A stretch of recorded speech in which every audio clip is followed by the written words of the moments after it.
All right, welcome to another episode of the American Hoops Podcast. I'm Chris Driscoll. Joining me is my younger brother, Matt Driscoll.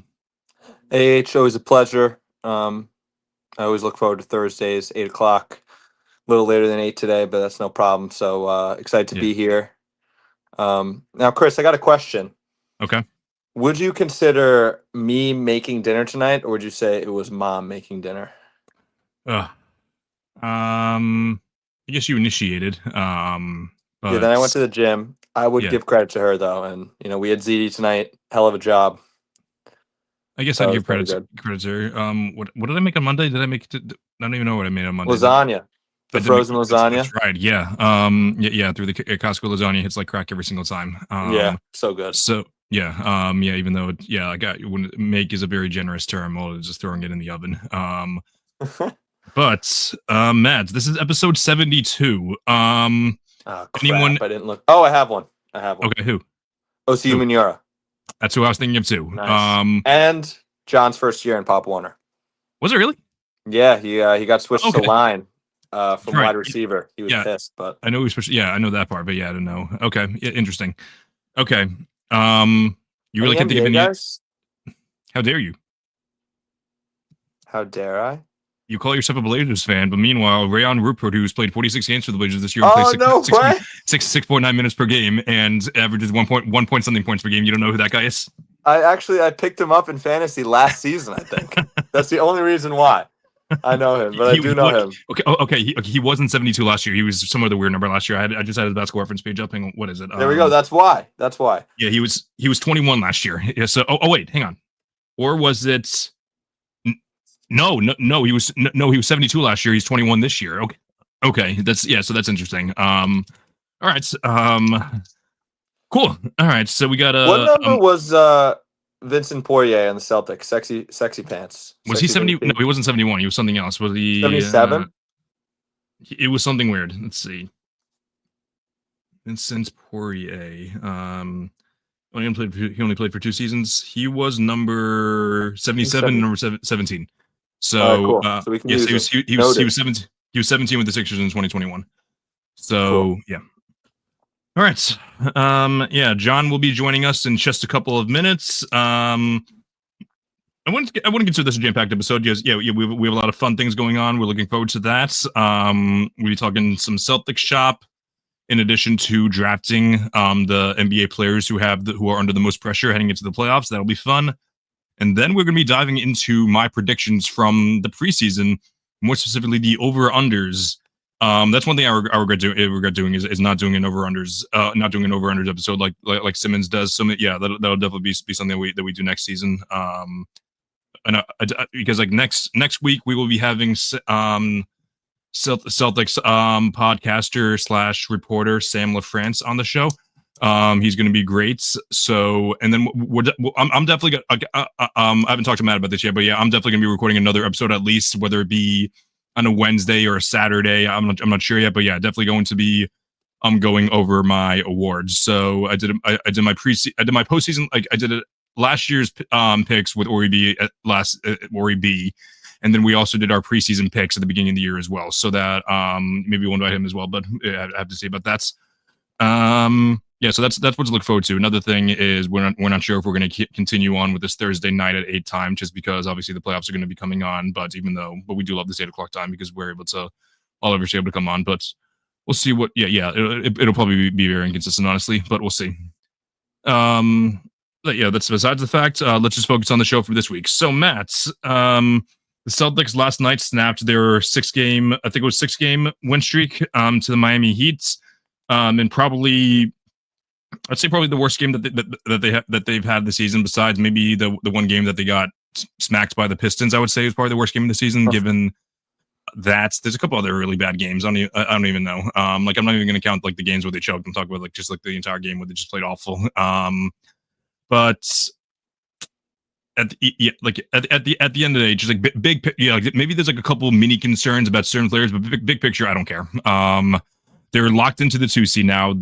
I don't know if the Cavs have clinched the 1 seed yet. I don't think they have. I'm pretty sure their magic number is 2. So we already knew, but this was like the close. This was like the second to last nail in the coffin, I would say, for the Celtics ever reaching that 1 seed, which 5 games back with only like 6 games left in the season. That's very, very unlikely.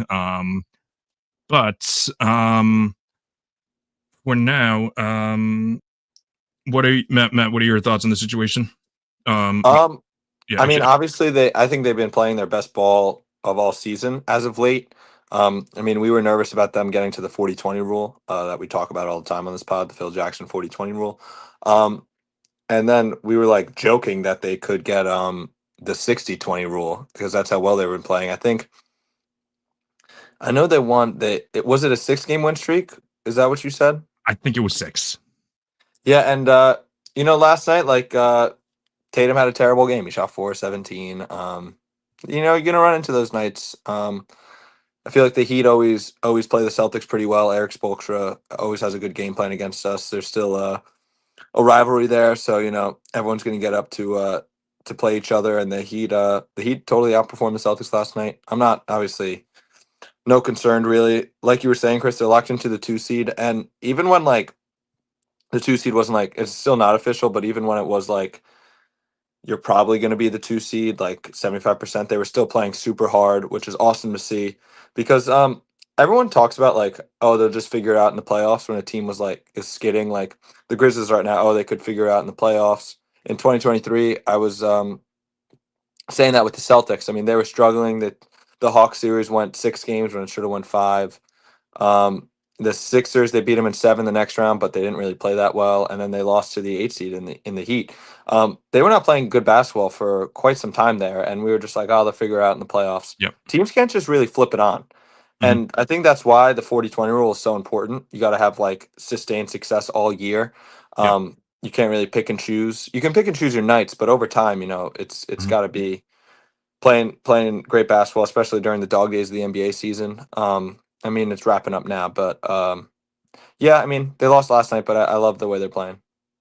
Absolutely. So, thanks for that, Matt. So, with that being said, we will be adding onto the stage. We got our older brother, John Driscoll, who is back at home for tonight's podcast. Welcome back, John. Gentlemen, thank you for having me on. Very excited to be on and back home. We're very excited too. So I don't mean to put you on the spot, but any thoughts about either last night or the Celtics as a whole? Which by the way, Matt, I said 6-game winning streak. They were on a 9-game win streak. Oh, yeah, they were on a 9-game win streak, but they capped off that road trip 6-0. It was their first West Coast. That's where I got the 6 from. Yeah, that's in a row. Yeah. First time ever, I believe, that they were 6-0 on a road trip. Oh, wow. Crazy. Really, really excited about how the Celtics have been playing. I think last night was kind of a fluke. Tatum had such a terrible game, and they had 2, if you want to call Horford a starter, 3 starters out. And I think right now it's just kind of I don't want to say they're coasting, but they're definitely itching to get ready for the playoffs. And I know they have an opportunity to win 60 games. I hope they make a push for that. Looking at their schedule over the next 6 games, you got Phoenix and Washington. Those are 2 games they should definitely win. 2 tougher games after that, and the Knicks and the Magic. I think you can argue that they could lose those games. Those are 2 pretty solid teams. And then they cap off the year with 2 games against the Hornets. Now, given that they don't rest everyone, or even if they do rest everyone, those are 2 very winnable games too. So they have to go 4-2 to make this 60-game win. I don't really think Missoula or the Celtics really put too much stock into that. I think if they win 59 and win the championship, they'd be a lot more happier than if they won 60 and lost in the second round or something like that, So they've been playing their best basketball as of late. It seems like they're all turning it on. And, I know, guys are banged up, but relatively healthy heading into this important stretch of the year.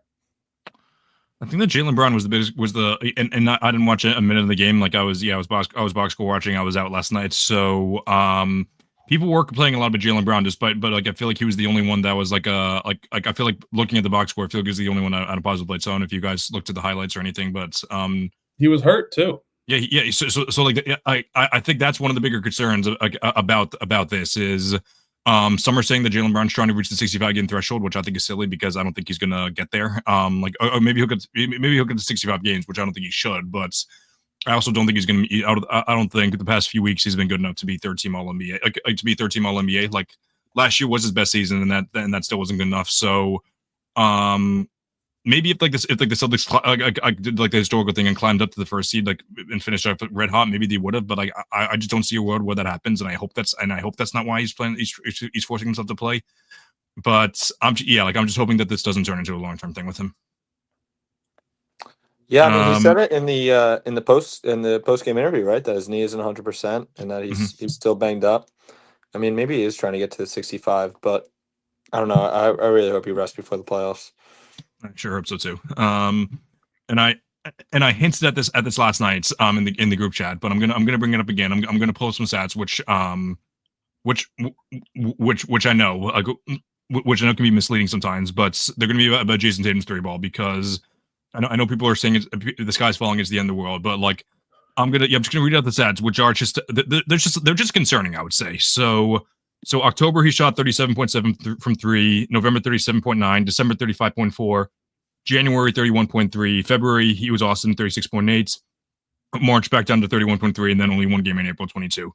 And then since December on total, that's 33% from three, and then 34.6 for the entire season.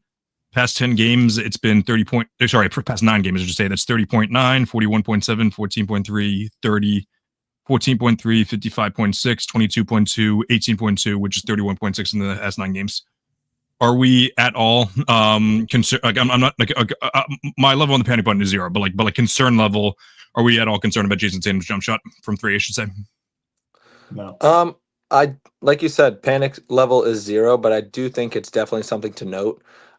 We saw last year he shot under 30% from 3 in the playoffs, and some games he did struggle. Like, it was evident. Like, when he's hitting his 3, his game is just so much more.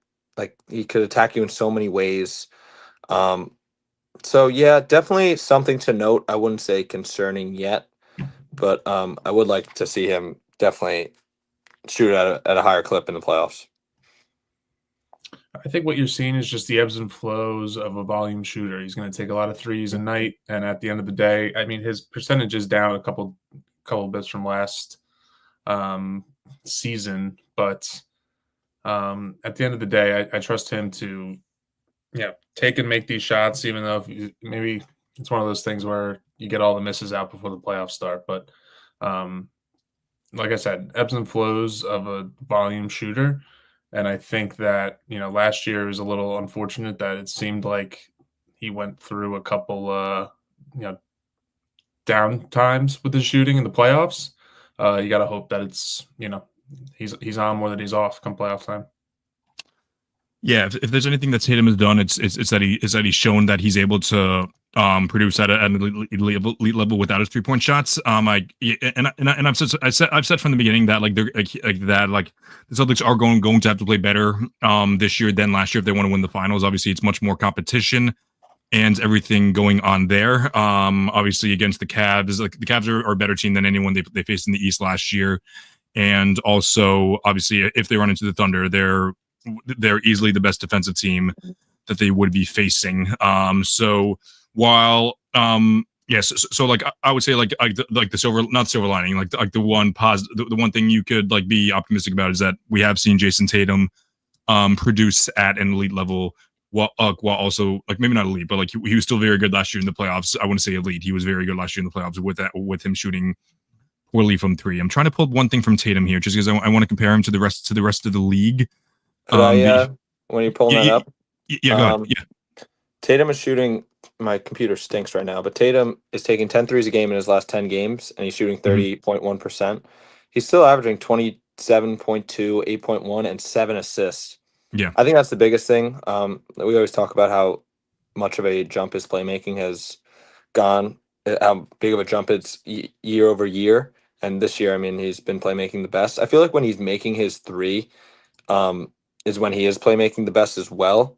But it is good to see that the Celtics are 9-1 in those last 10 games. And he still is putting up good numbers, and he still is playing very, very well, despite the 3 ball not falling. But so it's good that it's not his entire game, but obviously, we'd like to see him make more than he misses. For sure. Give me one more second. I just want to share this real quick. So this is Jason Tatum's it's his player profile. So under shooting, it looks like perimeter shooting, his 3-point shooting talent is at an A plus 1.92 points per possession. I think that is A plus 3-point shot creation, 3-point shotting, make efficiency, catch and shoots. That's funny because like last year he was better catch and shoot than he was the pull up. So that's very interesting there. There was one thing from shooting that was B minus true shooting, that's a little bit lower than we would have liked, but overall shooting talent he's at an A plus. So so overall big picture it's good to see, and hopefully it's a law of the averages thing where he eventually climbs back up. But yeah, like I know like a lot of Celtics fans were like saying like his 3-point shot is never going to be the same when he was shooting at an elite level in the preseason. But I think now he just might be a little tired from. I know we had a couple of games off there, but I don't know. Yeah, like I said, I'm not crazy concerned, but it's like something to monitor. And I'm just hoping that because I know that Simmons said that if the Celtics were to win the finals this year, it would be because of Jason Tatum producing at an elite level and not because of like him and Jaylen Brown thing. I know we said that Tatum Brown were 1A, 1B. I don't think that's true at all. I think that Brown just had a couple of great games last year, but yeah, they were never 1A, 1B situation. Cool. As long as you guys don't have anything else to say about the Celtics, but I know that John mentioned the last 2 games against the Hornets. So I do think most people will be rested for Game 82, and I'm hoping that Peyton Pritchard will be playing for Game 82 so we can continue to show his all-time great performances in Game 82. Literally, I haven't done enough research on this. I'm sure that Carson from Nerd Sesh or even Pee Wee from Numbers on the Board, I'm sure that they know like weird history like this. But I don't know many players that would be better at Game 82 than Peyton Pritchard. So now we have a pretty fun activity going right here. We're going to be discussing and drafting who is under the most pressure heading into the playoffs, and that includes NBA players and coaches. And we are just discussing, and basically the criteria for this is you don't necessarily have to win a championship. Like if you don't win a championship, we're not going to call you a playoff joker. It is basically the lights are going to be brightest. You have to at least show us that you can hang with everyone else in the league. I'm not going to give any examples simply because I don't want to give away any of our picks. But basically just think of a guy who hasn't been there yet, and someone, if they lose this year, it's gonna raise some red flags for sure. John and Matt, do you have any questions before we discuss what order we're going to go? How many guys do we get each? I was thinking 4.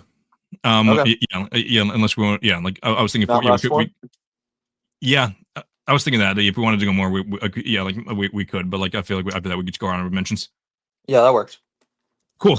All right. So I'm trying to think of the last time we did a draft and what the order was, but I think Jack went first. I think it was with that's right. Yeah. Did I go next or was it no? You? I think it's your next, man. Yeah. Pretty sure it's been a while since I've gone first. So I'll go first this time around, and then I guess we'll go John second, and then Matt third. That sound good? Sounds good. Cool. So my number 1 pick, who I think has the most pressure, or at least should have the most pressure heading into the playoffs, is the guy who's going to win MVP this year, Shai Gilgeous-Alexander.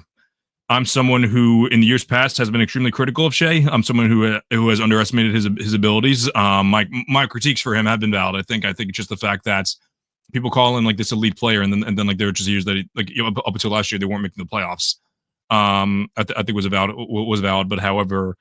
He finished second MVP voting last year. He's going to finish first in MVP voting this year. They have one of the best teams of all time in the regular season wise, and they haven't gone past the second round. So, and I know we're saying like, oh, no one criticizes him, but I feel like if they do underachieve this year, I feel like they're going to turn their back on him real quick. We saw it happen with Jokic in 2021. We saw it happen with Embiid in 2023. We saw it happen with James Harden in the past. Even Steph Curry after he won a ring in 2016. Like people turned their back on him. I think that if Shai doesn't deliver, or if he doesn't have an elite playoff run, people will start to at the very least have some questions about Shai and his ability to perform.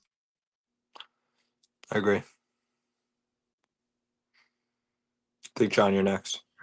Yeah, this is tough for me. I think I went back and forth between a number of players that maybe at the beginning of the year had a lot of pressure to win in the playoffs that would change their kind of legacy. If not for injuries and terrible play, Joel Embiid would probably be one of the top picks in this draft. Mhm. But that being said, I think I'm going to go with Luka Doncic. Um, still very young, I get it, but he's been in the league for quite a bit now. And, the biggest flack on him last year when they lost in the finals was that he didn't have a good enough team. Well, now you do, and so it's on him to see if he can, almost hide the, or maybe put the rumors to rest that his defense is not able to overcome. I don't know if the Lakers are even that team that can help him overcome that, but I'm going to go Luka Doncic. So 2022, the Mavs made the conference finals. 2023, they missed the playoffs. 2024, they made the finals. So it would be the second time in 4 years that if they get bounced in the first round, which is well a possibility, given how which I know people are going to disagree with that, but at the end of the day, their defense isn't that good. Like JJ Redick built a good scheme. Like I'll give him credit for that, but they don't have the personnel. They don't have Vando's an elite defender. Darian Finney-Smith is a very good defender. They have good bench defenders there, but their starting five, which would be closing out games, that they have a horrific defensive personnel. And they would be playing the Timberwolves in the first round if the playoffs start right now. They've been playing very well, the Timberwolves. They have been, yeah. So I get 2. Yep. All right, so my first one might surprise some people. I'm going to go with Tom Thibodeau, the Knicks coach. Ooh, I like that. I don't think that a lot of people, even though the Knicks are almost at 50 wins, and they did have championship aspirations at the beginning of the year, I think as the year went on, they realized that this group, maybe the core Brunson and Cat will contend for a championship one day, but I don't think that this is the year, first year playing, that they have championship aspirations. I think they're just on the tier below of the contenders. However, if Thibodeau gets bounced in the first or second round this year, I think he's out. I think they're going to fire him. I think so. I mean, okay. I think it's kind of like a Buck Showalter with the Mets. Had a couple successful years. 2022, Buck did. But now it's like, all right, we have aspirations now. Like, the good feelings are over. Let's start winning. Especially in a big market like New York. I think they want him out. And just the matter of like if they lose in the first round it looks like it's going to be probably the Bucks at this point. That's why they need the 6th seed. That'd be interesting. Which I would give the Bucks like a 10% chance. Like with Dame, I give them a 0% chance without Dame. So yeah, I give them like a 10% chance. Like if they find a way to lose, to lose to the Bucks or get swept by the Celtics and like maybe put up like one good game, I might agree with you and say that he's out of town, but I just don't know who they pick up. Hopefully not Sam Cassell. All right. My next pick. Let me know if this is cheating or if this doesn't count. I'm going to say Doc Rivers and the entirety of the Bucks organization. Does that include Giannis? No, because so Doc Rivers in the front office, you want to say? Yes. We'll give it to you. Because if they lose in the first round, Giannis is probably going to ask out. There's a lot of rumors of him being linked to the Knicks, him being linked here, and other teams. The Thunder could throw a bunch of picks at him. That would stink. The Rockets have a bunch of young assets. That would also stink. But yeah, I mean, Giannis, did he just turn 30? What is he, 29? He's 30. He's 30, and he's maybe closer to, yeah.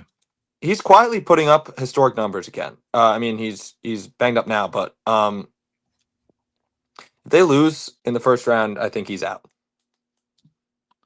I'm not counting that at all. The Thunder deal would be interesting. Yeah, like I know our guys at Pick a Side talked about it. Like it would be at the very least, it would be Hardenstein and Dort to make the money work, and then it would be either J Dub and like three or 4 picks, or Cason Wallace, Aaron Wiggins, and like 6 or 7 picks. So, which doesn't feel like a lot, honestly. Like it's weird because like he's especially like it good. Especially if you are going to win 68 games this year. Like it objectively is a lot. That's the thing. Like you are giving up again two of the best debatably the best wing defender, one of the best rim defenders in the playoffs, and just either an all-star guard or two young players and six or seven picks. That is objectively a lot, but it still doesn't feel like it because they'd be keeping Shea and Chet and maybe even J-Dub. So that would be outrageous. But and you're getting a 30-year-old who is the second best player in the league. Yes. So yeah, you'd have to and you'd be we said all these things without even saying, oh yeah, you're pairing up the second best player in the league with the third or fourth best player in the league. So yeah, literally, it'd be like you would literally be Golden State. So, all right, John, you're up next. Yeah, Matt, I'm going to piggyback off of your Bucks thing and go with Giannis. I think, excuse me. Even though, like you said, second best player in the league, he's putting up another historical season. The league is kind of not really forgotten about Giannis, but they really aren't talking about him as much as they used to. And that's solely due to the fact that he's had multiple years in a row with no deep playoff runs. And I know he's gotten banged up and, Dame, whatever. It's at the end of the day, there's not really much excuse for, was it 2 or 3? And not for nothing, his only championship came on the back of the COVID year where, everyone says 2020, the bubble, that was the COVID year. 2021 was more of the COVID year in terms of like people Absolutely. sitting out, it was shortened. More injuries. Yeah. More injuries. It was a weird year. He's a Kyrie Irving rolled ankle away from, once again, not making it past the second round. Again, I'll say it until I'm blue in the face. He's the second best player in the league. But, if the media and the league holds all these other guys to high standards and they kind of just seem to let him slide through. So I think he has a lot of pressure to at least make a deep playoff run here. I'm surprised that 72 episodes in, which John will ask you that in a second. I'm surprised that 72 episodes in, we haven't done a what if edition. Maybe that's because last year during the summertime we had the Olympics, so we talked about that a lot. But we'll definitely do a what if scenario. But if Kevin Durant's shoe size was half a foot smaller, we'd see Giannis as a slightly better version of Embiid. Like he would be like people have him so I have him at 21, which is lower than most people. So like I have him like just behind Karl Malone and like just like better than Charles Barkley and Dwayne Wade. If he doesn't get that ring, like he's probably like, is he better than Scottie Pippen? Yes, probably. So like I have Scottie in like the early 30s. Yeah, he'd be in like the early 30s. So so he'd be much better than Embiid. And actually, now that I say that out loud, but like it makes you think for sure. Okay, so now now it gets a little tough just because because what is pressure to some of these people and like what would actually happen if these people lose? Because I know James Harden was on this list for years, but no one really cares about James Harden anymore. Same thing with Chris Paul. He was on the list for a long time, but again, once people got to it, they're like, okay, this guy's gonna lose in the first round, and he's not gonna get much criticism for it because we know that's who he is at this point. I am, however, I think I'm gonna go Jimmy Butler for this one. Damn it. Good pick. I'm someone who has I have much higher expectations for the Warriors than you guys do for the playoffs. But if they fall apart, like if they lose in the first round or they get like an easy first round matchup, like if they I think they're the 5 seed now, so if they end up playing like the Grizzlies in the first round and then then they get killed by the Thunder, Jimmy, what did you request the trade for? We know that you can elevate your game in the playoffs, but were the Heat really holding you back at the end of the day? It seemed like they were. Like it seemed like this is the best that Jimmy has looked in the past 2 years now. But if they lose in the first round, and if they lose in the first round, which again a high possibility, I don't think they will, then Jimmy, why'd you do that? So that's the thought process there. Chris, they would play the Nuggets right now. Oh, they play the Nuggets. Series. Okay. Yeah. Which, by the way, I was looking up the stats yesterday when I was looking when I was expecting to be a longer conversation when you guys were roasting me for Rudy Gobert getting smoked by Jokic. You know who the best defender of Jokic is this year? Al Horford. No. Karl Anthony Towns. Kayvon Looney. So So like just like having Kevon Looney guard Jokic with Draymond being the roamer, that would be the way to beat the Nuggets, which I think would be good enough, in my opinion, especially with how putrid the rest of the rest of the lineup is. But we could talk more about that in a second. This one's a little tough, but I think I'm gonna go with Jalen Williams. It's my second Thunder. And I don't know if I regret but at the end of the day, it's on him. I know I criticize Shea a lot because he's the best player in the team, but Shea's going to do his thing. He's going to average over 30. He's going to not get that many assists, but he's going to average an efficient 30. He's going to play good defense. He's going to do his thing. We don't know that about J-Dub. J-Dub is very reliant on the mid-range game, and though the Thunder have looked much better on offense without Shea lately, since the All-Star break, they've been a much better. Like the main concern was I'm pretty sure they're only like a +1 with J-Dub on and Shea off, but since the All-Star break, I think they're like a +3 or 4, so that's definitely a good sign. But we saw J-Dub literally look like he looked like a rookie last year. Like a rookie last year with low expectations. Like it was bad, and he's a better player this year than last year, but the pressure's on him for sure. Yeah, I think that's a very fair pick. He was definitely on my list. Now it gets a little tough, I think. The way I viewed it was that, like, could this player save his legacy or like take a leap? And it's tough making this pick because he's so young. Let me disclaimer: Anthony Edwards is going to be 24 in the summer. Yep. But given the conversations that he's been put in over the past 3-4 years, I think that,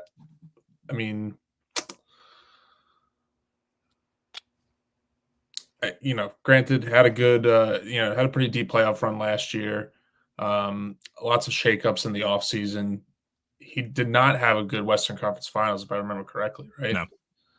He was awful in game 1 and 2. He was fine in game 3. He was much better in game 3, 4, and 5, but that was when the series was over. He was in that's the problem. If the media, the NBA, and everyone just like let these guys mature, but everyone was jumping down Tatum's neck when he was 22. So, what's the difference? So I think it's one of those things where if he doesn't have a deep playoff run, I don't think it impacts his legacy because he has so much time. But if he wants to, be solidified into that or be in conversations of that, top whatever player in conversations with Tatum, which he's far off. But if he wants to be in those conversations, he has to have a deep playoff run here. Last year, I conceded to the fact that Ant has a higher ceiling than Tatum. I don't know why I did that, but this is Ant's year 5, and yes, granted, he has a much worse supporting cast than Tatum. I don't say much worse. He just had a worse supporting cast than Tatum in 2022, which was Tatum's year 5. Jason Tatum led his team to the finals in 2022, and he made first team All NBA, and is not going to make first team All NBA. And who knows how far they're going to go in the playoffs? Maybe they're going to go further than I think, but that will be interesting to say the least.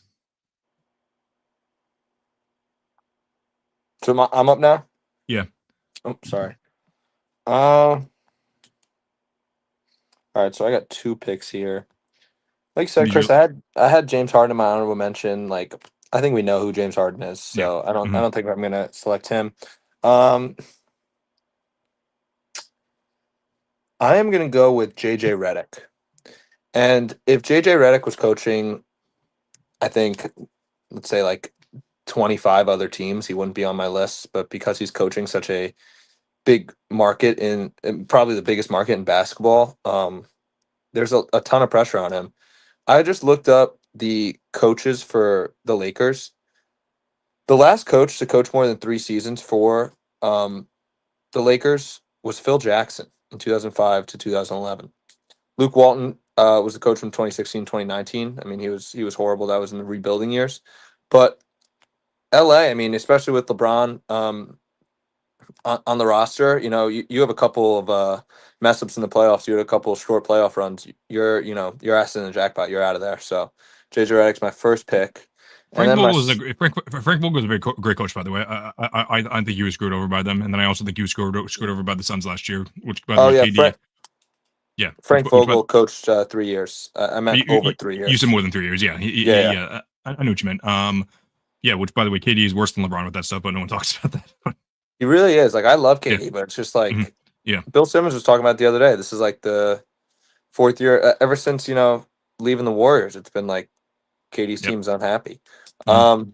So yeah, I mean, when you're coaching in LA, like you're always on the hot seat. Mhm. No matter how Yeah. successful you are. I mean, look, we just said Frank Vogel won a championship in 2020 and was fired a season Yep. later. So my next pick, I'm between two guys.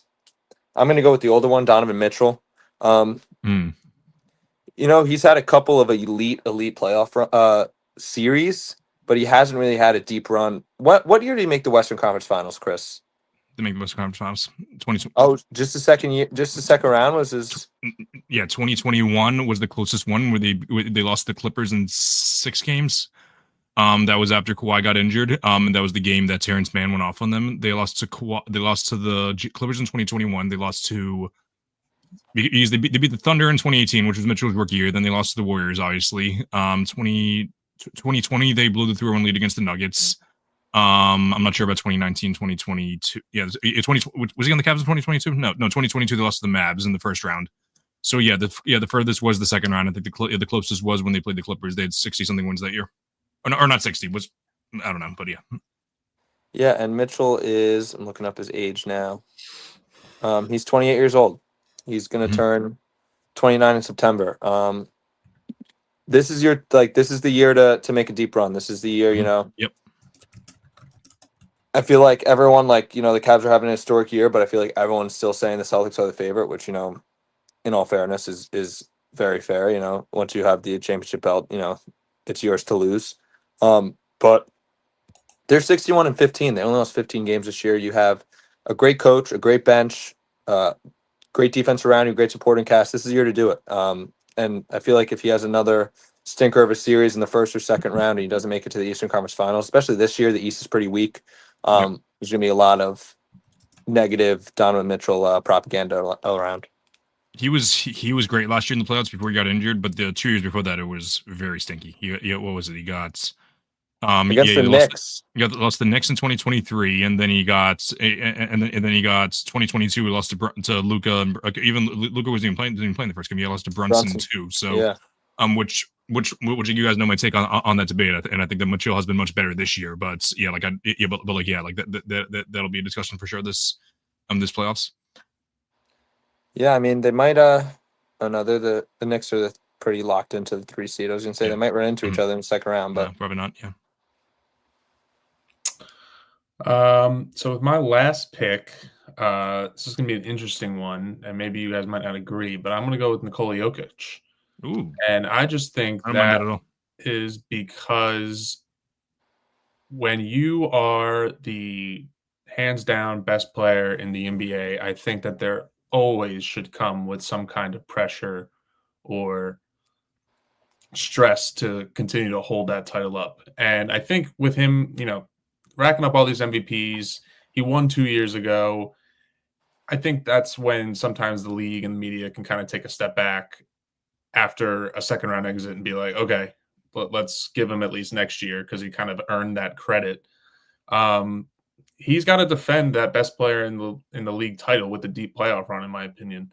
Like you guys mentioned, like we've said for a while, really poor supporting cast overall. There's a couple of good players, but overall, it's him. He's doing a lot of the work there. But I just think Michael Jordan, LeBron James, these guys are guys who they rarely had seasons in between when where they weren't making deep playoff runs. Mm-hmm. They consistently made deep playoff runs, and they had that attitude about them where it's okay, this is the best player in the league, and we know he's coming. I don't know if I really necessarily feel that with Jokic right now, because I think last year we saw it, and this year we're seeing it even more. Like everyone feels that the Nuggets are beatable, right? And they're not close to the favorite in the East or the West, or in the league. I mean,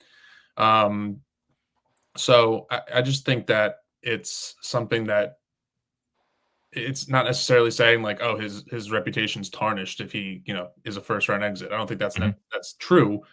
I just think that there's a different amount of pressure that comes with being number one. Not a bad pick at all.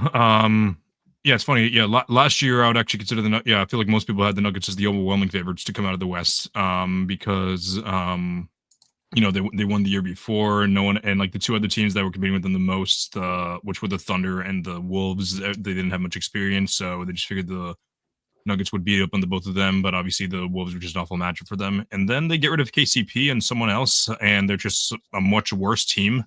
Like obviously they're better than they were in the beginning of the year. 47-30 is actually much better than I thought they were. So we'll talk about standings in a little bit when we go over my over-unders later. But that'll be interesting for sure. I think no matter what, Jokic is going to do his own thing, but we'll see how he elevates his teammates. We do have a lot of honorable mentions that I want to talk about, but I think to finish off the board, I do have to go with the Celtic. I'm going to go Jason Tatum. Whether it's justifiable or not, I know that he won the ring last year, but there is a lot of stigma around his ring and how he didn't score a lot of points, how he was very inefficient, how he didn't win Finals MVP or Eastern Conference Finals MVP. I think this year he has to show the league why he's a top 5 player in the league, why he's a top 3 player in the league. He has to show them that that he's the clear-cut best player in the team, which we all agreed that he is. But this is the year he has to show it. He has to win both Conference Finals MVP and Finals MVP if he really wants to shut everyone up. In my opinion, whether it's fair or not, I think that Jason Tatum has to. I know this is only 12th, but I think he is absolutely in the top 10 for the players under the most pressure, in my opinion. Yeah, I mean, I definitely I don't hate the pick. A lot of people are discrediting the ring somehow, but yeah, I think that's a great pick. Yeah, I think this credit comes from like everyone's like mind was so warped by seeing like LeBron's and Steph's like numbers in the finals. Like, yeah, no, you're not really supposed to average 36 in a final right. series, or like even Giannis dropping 50 in Game 6, in the close of the game, Jokic putting together like that's rare. It's not as common as people think. But again, like to make your point, Chris, like if he wants to be in top 3 conversations, he will have to do that occasionally. Yeah, like, absolutely. The way it is. Mm-hmm. So I have a handful of honorable mentions. I know that you guys are struggling with your picks, but like I feel like there's a lot of other guys that could have been on this board. So I'll get mine first. I'm gonna go with Jokic's teammate Jamal Murray. If the Nuggets want to go far in the playoffs, they need Jamal Murray. Jamal Murray was awful last year in the playoffs. He had a couple of good games, but like he was awful in Game 7. He got locked up by Ants and led people to say that Ant was like Michael Jordan just because he shut down Jamal Murray, who was not an All-Star, by the way. But Jamal Murray has had a couple of great playoff runs. And I know that he's not held to All-Star standards because he's never been an All-Star, but he's put together some elite playoff runs, and he's like been put in conversations with Donovan Mitchell just because of how great he is, even though he's not even on his level. But just like he's had elite playoff moments. But if he doesn't do it this year, that's gonna be they're not gonna go far. Chris, in the year they won the ring, 2022-23, he averaged 26 points and 6 assists on 47% from the field, 40 from 3. Last year in the playoffs, he only averaged 21 points and he shot 40 from the field and 32 from 3. I didn't even think it was that bad. Wow. Yeah. And his assist numbers were down too. He averaged 7 assists. Did I say that? 7 assists, and he averaged 5.6 last year. So not that big of a drop-off, but still a drop-off. Yeah, for sure. One of my honorable mentions is going to be Damian Lillard. He's going to be 35 years old this summer, and let's call it as it is. He was brought into Milwaukee to win championships with the top 2 player in the league. Yep. And granted, I think the aggression of the conversations he used to be put in has kind of waned off a little bit. People aren't necessarily comparing him to the top of the top.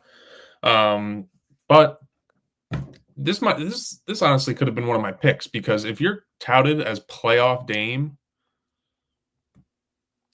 the whole Dame time thing, yeah, you need deep playoff runs. I'm not really as impressed about like a buzzer beater in round 1 or 2 anymore. It really has to happen down in the deep end of the playoffs, and who better to do that with the best 2-way player in the league? John, I was in. You want to know how long ago that shot was? I was on duty in Norsworthy Hall at TCNJ my sophomore year. I'm pretty sure I it's was like one of still my in first. college. Yeah, you were still in college. Yeah, that's yeah. Yeah. Yeah. COVID-19 was not an issue at that time. So yeah. I was watching that He on might the live. not even play this playoffs, which is Yeah. like I know. Yeah, I not an forgot it's that. not an excuse anymore. Like that should be a knock. Like Yeah. like granted his injury blood clot's kind of unavoidable. That's true. No, I'm thinking about it. But like Mhm. last year he was unavailable. Same with Giannis. I mean, Mhm. Yeah. that's got to be some pressure. Well, for this conversation, like he deserves the pressure. Like Yeah. serious injury aside. Like, Absolutely. Yeah. Yeah. Chet Holmgren is my honorable mention Really? as well. Very young.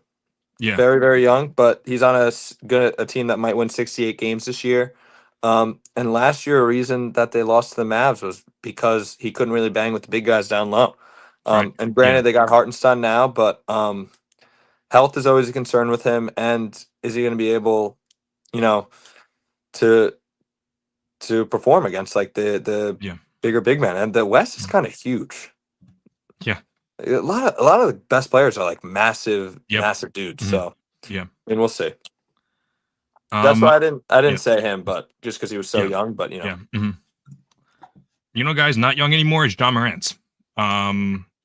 He's still kind of young, but like he obviously had the off the court issues last year, had the injury, which like we're not going to knock him too much for that. But actually, you know what? I will knock him for that just because he's always hurt. So yeah, like he's a coin flip this year for whether he plays or not. I don't.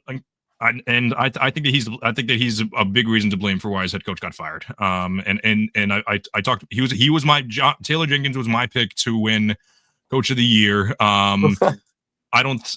Which is that the second year in a row? Holy crap! I picked Arvin Ham last year too. What that is the second year in a row that my coach got fired. This one was before the. Don't pick Missoula next year. I will not be picking Missoula next year. No,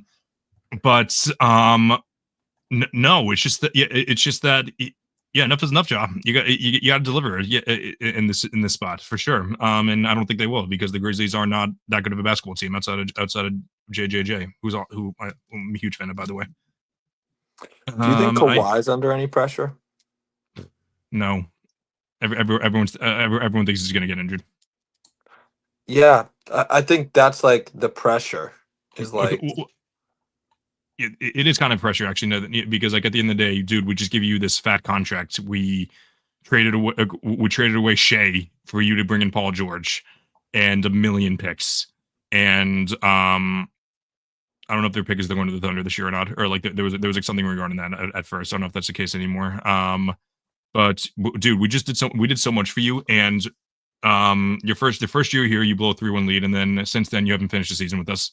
So maybe that's the attitude in the locker room, but maybe not the locker room in the front office, but or I don't know if they've accepted it, but yeah, that can absolutely be a pick. That can absolutely be an honorable mention. Yeah, and like I'm not knocking him for the injuries. Like I mean, he tore his ACL and he had something else wrong with his knee. I forget what it was, but like you got to show me that you can finish a season. Yep. I have like one or two more. One of them actually is Mikal Bridges. I thought of him. The Knicks gave up the same thing. They gave up 1 million picks for him. And he has been better since the beginning of the year for sure. But dude, if we're gonna give up this much for you, you're gonna have to bang with you're gonna like. And I know it's not fair because you haven't been in an All-Star game, but if we're gonna give up this much for you, you're gonna have to bang with the rest of the guys in the East. Like we're not asking you to limit Tatum's under 25 a game, but we are asking you to not get smoked by him and Brown. That's so I don't think that, yeah, like I think that's a big reason for that. What about Brunson? He was on my list, but like I don't really. He's a tough one just because like I feel like he's given the Knicks everything that they wanted at this point, and maybe next year would be a better option, but I feel like this year, like if he has like a rough playoff patch, they're gonna be like, oh, that's okay. Like so like I don't know if this year's the right year to say that. I do agree. I think because there's so many other aspects to blame, like Thibodeau, like McHale, even Cat. I mean, I had Cat on my list. I don't know if anyone said him yet. Yeah, but yeah, Brunson had statistically 2 good back-to-back playoff runs with the Knicks, even though they didn't make it out of the second round. But I feel like last year was out of his jurisdiction, and Yeah, there's just a lot of other aspects to blame, so I feel like he won't get a lot of the pressure.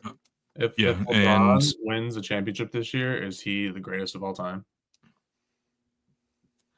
It depends on how he wins it, I think. Hot take, he's top 2. Definitely top 2. I'm just saying, if you guys hesitate on that, then that kind of insinuates that there's a little pressure on him. Because, you know, his reputation is solidified, right? Yeah. But he could definitely improve it. He could definitely move a handful of people over the Jordan side onto him. Speaking of guys whose reputation is solidified and like their legacy is cemented pretty much already, what about Steph Curry? Steph. Yeah. What do you mean, Matt? So Steph Curry is a 4-time champion. He only has 1 Finals MVP. Since he won the ring, his team was a 6th seed. They lost in the first round, and then they missed the playoff. They missed the playoffs altogether last year. So I can't wait. If Steph Curry wins another championship, I can't wait for people to put him over Bron in rankings. It's gonna be insane. I have him 10th all time now. Kobe's the next guy ahead of him. I would 100% put him ahead of Kobe if that was the case. I don't even think that's close, honestly. Like if he were to win another ring, maybe you put him ahead of Duncan and Shaq. I don't know. But I think I would, honestly. Maybe Shaq, but I don't know about Duncan. But I think I would. And literally, so maybe 7, 8 category. But like once we get low in that, like that's when we enter the Russell, Magic, Bird category. So like that's where I draw the line. But another ring from Steph Curry absolutely makes him a top 8, 9, top 8 player all time, in my opinion. Maybe even I guess.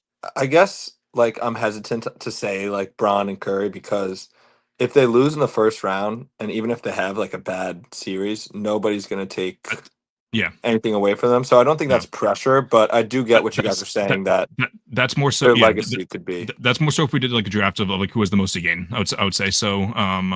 So there's that. And I guess I will finish this off with there's a couple other guys that I want to list up, but I'll just rat off the other guys. But the next one I'll say is Julius Randle. So which like I know people don't have expectations, but if you lose, but if they lose in the first round, I think it's going to be because of Julius Randle. Ant's gonna average 26 on pretty good efficiency, probably. Maybe not good. Maybe the good efficiency part isn't right, but like he's gonna play some pretty good defense. Depending on the matchup, is Gobert will probably if it's a first round matchup, maybe Gobert will play good defense on whoever they play, and I think if they do lose, it will be because of Julius Randle. I feel like Randle's been playing solid as of recently. Definitely more efficient. I feel like he's kind of fitting in now, but I totally agree. If they're a first round exit, people are going to come for his head. Yeah. And then the next couple ones, I'll just rattle them off. I have Jaylen Brown, Tyrese Halliburton, and Paolo Banchero. Which I don't know so much about Halliburton. I think I was just listing off players, but yeah, I think Banchero and Brown do have pressure under them for sure. Cool. All right. So next we have a really fun segment. So, as I mentioned to Matt at the beginning of the show, which by the way, John, John, do you have a number 72 that comes to mind? Or any sport across? OCU Manura. There we go. Yeah, I figured so. I mentioned him and another football player, John. Do you want to guess who it is? 72. My Pop Warner number? Yeah, it was. I was left guard. Left guard, nice. John Driscoll. Yeah. Okay. So, yes. So as I mentioned to Matt at the beginning of the episode, we didn't have an over-unders episode, but however, we did have an I did make a over-unders spreadsheet. So I will be sharing that in a second. So I'm gonna explain it. I'm gonna explain what each of them means. It's gonna be very confusing, but however, I'm gonna dumb it down for you guys. So here we have the teams out west, and so like and their over unders. The over unders aren't in order. This is the over under of the difference of the teams that I had them. So I did have the Grizzlies winning 6 more games. Was that? Is he sharing, John? Oh no. Okay. Here it is. There we go. Yep. Okay. So yeah. So here it is. So those are the teams over unders for each one. After that is my prediction for them, and after that is whether it is a positive or a negative prediction, and then after that is the difference in predictions for what I had them at. So I predicted the Grizzlies to win 54 games, which was 6.5 games more than their over under. Do we understand that? Do we understand what I'm talking about? Yeah. So Here is the results of the prediction. So obviously the Grizzlies have not been confirmed to win over or under 48 games yet because they have enough wins. So I'm pretty sure that the Grizzlies have, I'm checking right now, they have won 44 and 32. So they're 44 and 32, which means that they have six more games left. So they need to go 4-2 in order to go over, which was my initial prediction. So obviously they're not going to reach even close to the 54 mark that I initially had. But that's it there. So, but however, I did have a handful of, or I would say most of them are already done. So I did predict the Thunder to win over 56.5, and they're over, they're what, 64 wins now. So they won that. The Clippers, I was right on, even though they have well more than 37 wins. This was like, I looked up the over-unders afterwards just to be sure that I was correct on my data for it. But the Clippers, like they said, like 40 something, but I think that was before the Kawhi injury came out. Matthews Blazers, I predicted the over on, but however, it was not even close to the 24 wins. They have 33 wins now. By the way, hit before the All-Star break. Before the All-Star break. Wow. Oh yeah. The Lakers, I predicted to win 44 games. It was only half a game over, and they're at 46 now. So that's obviously they're slamming that. The Kings, I predicted the under, which I was a little hesitant on because obviously they got rid of Harrison Barnes and then added DeMar DeRozan, so I expected them to be much better, but that ended up not being the case. Then I was wrong about the Rockets. They've been much better. I was correct about the Timberwolves. They had the really slow starts. I was right about the Suns. Wrong about the Warriors, but that was before they traded for Jimmy Butler. Not just sure about the Spurs yet. What is it, 36.5, and they're at 32 now. So they have to go 5-1, I think, in order to hit the over. So that'll probably hit. And then I was correct about the Mavs, the Pelicans, and the Utah Jazz. Looks like. So, gentlemen, any takeaways from my picks? Or you don't have to talk about my picks. You could just talk about the expectation in general. Yeah, Matt, any takeaways on that? I think the biggest takeaway is the Portland Trailblazers smacking their over before the All-Star break. Denny Avdia is playing like an All-Star. They got a good young core there, and I love how you took the over. You rode with the boys there. Let me see. Any other big takeaways? I'm shocked the Jazz was that high. 20.5. I thought that was so high too. Like I know the market, and they re-signed Market, and I think they got a little excited about that. And I know people love Will Hardy, which I do too. But and I think that Will Hardy is an excellent basketball mind, but I do think that the Jazz should move on from him at this point. Yeah, I think it's a shame because I think that it partly has to do with ownership too. I think Danny Ainge is loving tanking. So I feel like it's not really up to Hardy. I agree.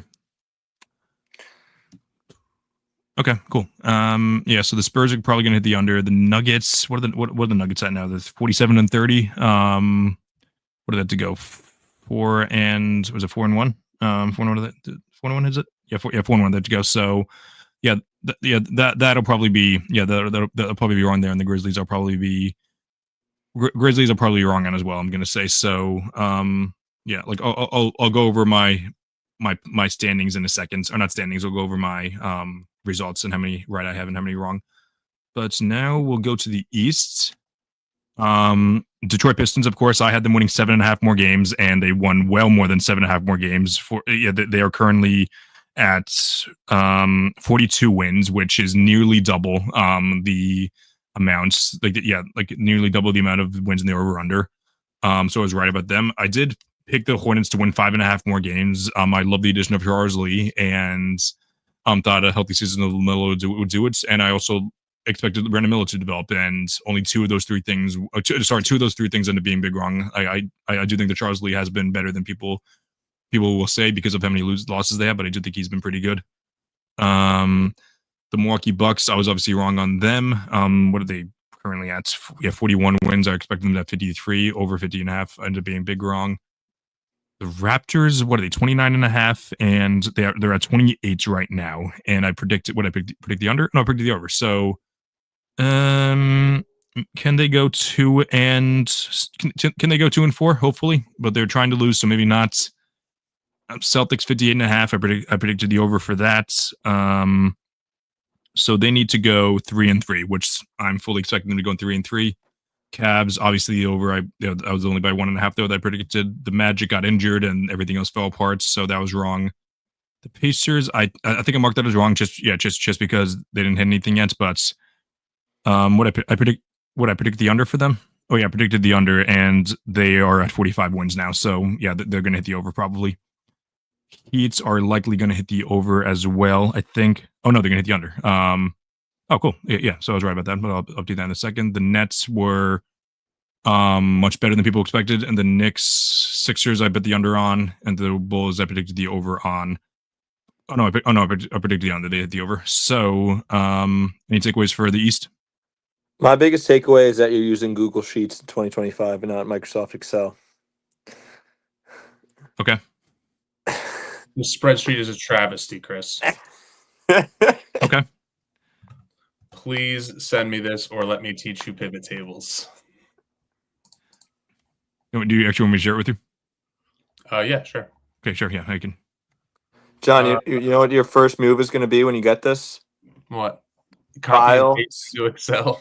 File, save as Microsoft Excel. No, share it again, Chris. I want to see the East side.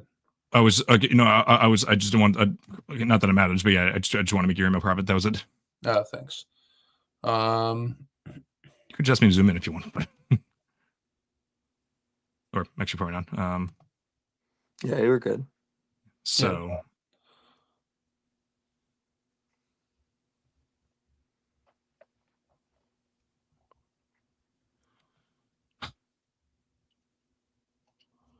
So, the Bucks is a tough one. Yeah, the Bucks were a little bit tough. Yeah, like obviously I was higher than them on you guys, but It's yeah, funny. like, I think you did a better job in the West than the East, and you probably watch more East basketball. Yeah, yeah. Like I was literally going through this. I was like, holy crap! Like I really did well in the West. What I get what is it? 8 right? 1, 2, 3, 4, 5, 6, 7, 8, 9, 10 rights, and then I only got like a few right in the East. But the Celtics are going to hit, and then so are the I don't know. Yeah, I'm probably gonna get the Hawks and the Wizards wrong, but we'll What see. was the Cavs line? Cavs line was not high, 48 and a half. Yeah, that was the easiest over ever. We were saying that at the time too. Yeah. And yeah, predicted the over for the Magic too, which I think they would have hit the over, honestly, in my opinion. The Magic, maybe. Yeah. I mean, they had a season from hell. Yeah, literally everything went wrong. Like I feel like if Suggs and Paolo were healthy for that long, I think they would have been fine. Suggs and Paolo was hurt, and Franz Wagner was hurt for a while. Franz was hurt too. Yeah. Yeah. So yeah, I don't. Yeah, who knows? But we'll be. What are the Knicks? Yeah, they were. What are they at now? 48. So yeah, like yeah, they didn't obviously not gonna hit the 54. Or they might have 54, but it'd still be the under. Yeah, won't be taking my victory lap for that in case they meet up with the Celtics in the finals, but in the second round. But were there any other things that like I had a really strong opinion about at the beginning of the year? I don't think I really did in the East, honestly. Yeah, the Sixers I had a very strong opinion on. Like I said 48 wins is generous. Like at the time, I even said it was generous, and obviously everything went wrong. Like no one could have predicted for everything to go wrong this year. But I still think everything. But I still think it was a very easy pick to pick the under for them.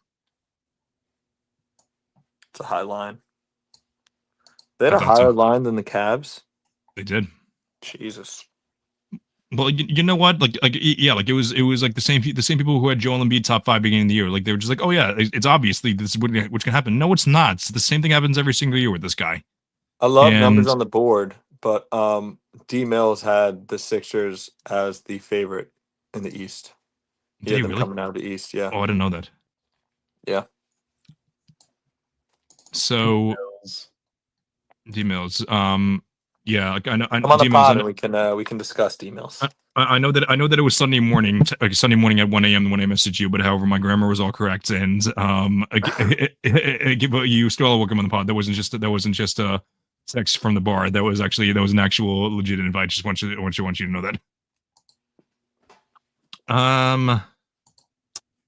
Yeah, obviously a lot went on in the NBA, but like, yeah, shout out to our friend Liam for the Nets hitting the over when I was, like obviously we were all expecting them to tank, but congratulations, Liam.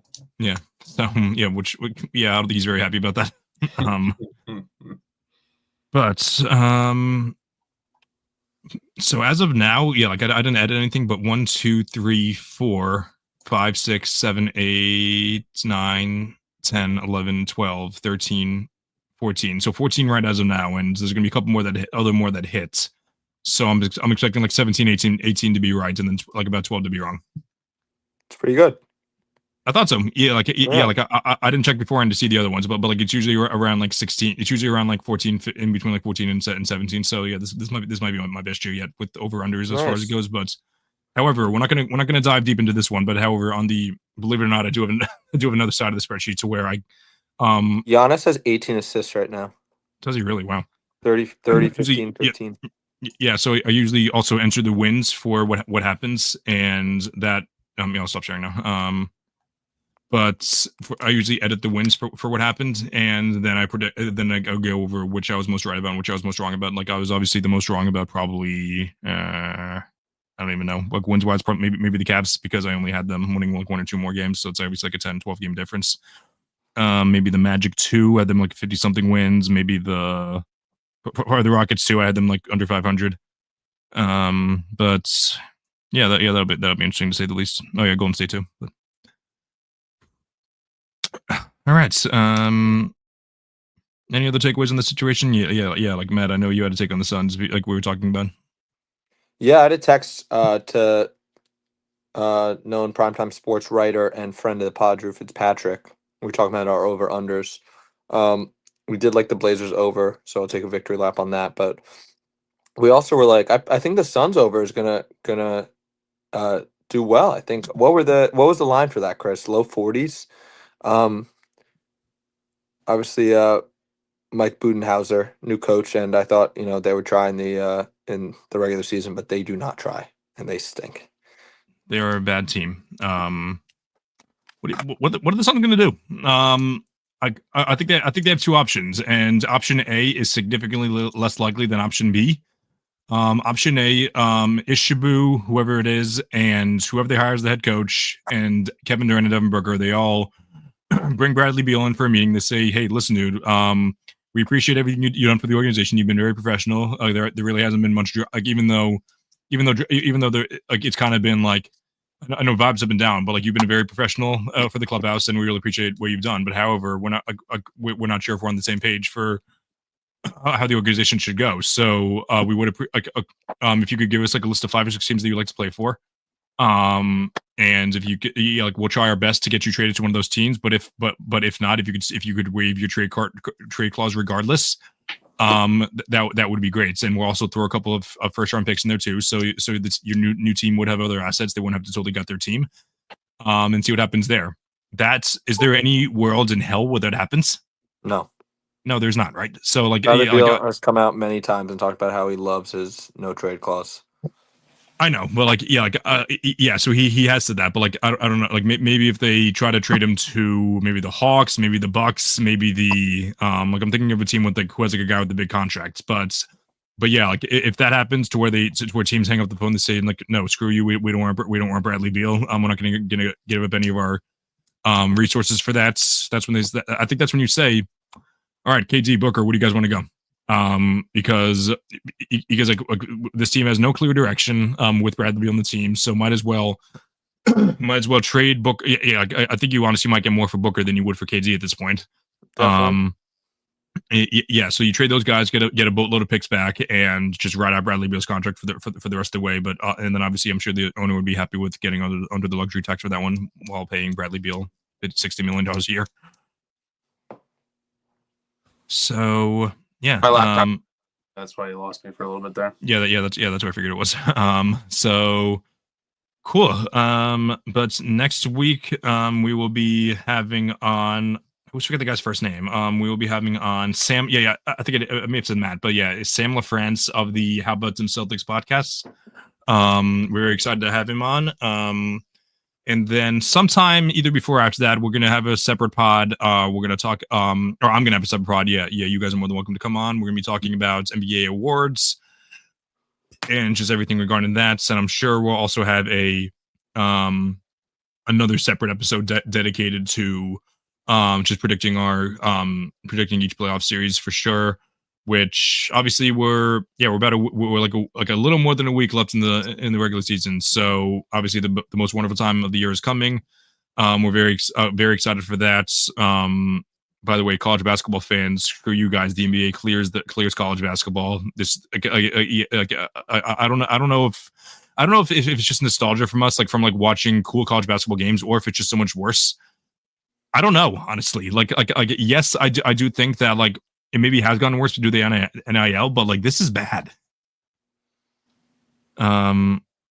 Yeah, so bad March Madness. I thought last year was bad, but this is this was hands down the worst one. Like in my since I've started watching about 10 years ago. But I don't know. Yeah, then again, like I'm sure people that I make fun of for not watching the NBA would probably criticize me for not watching college basketball a lot. So so maybe so maybe I shouldn't be talking too much. But all right. Well, I think that is it for tonight. Like I'm not gonna read off the banner. I'm gonna read off my I'm gonna read off from the graphic instead, because it's much easier. Follow me on all social media platforms at All American Hooper on TikTok, at All American Hooper with the zeros as O's on Instagram, at American Hooper on Twitter.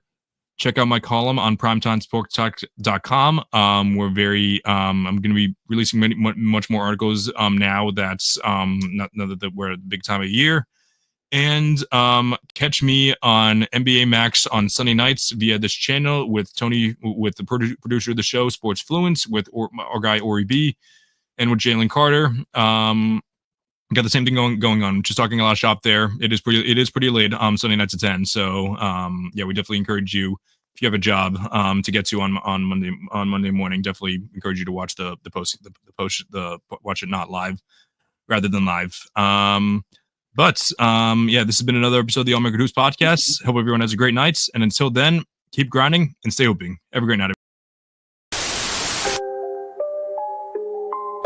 Canada. Put on a suit, drink water, don't drink and drive. Hey man, call your mother. It means nothing. It means nothing. No, they lying to you. It's about the money. Now you're more fluent.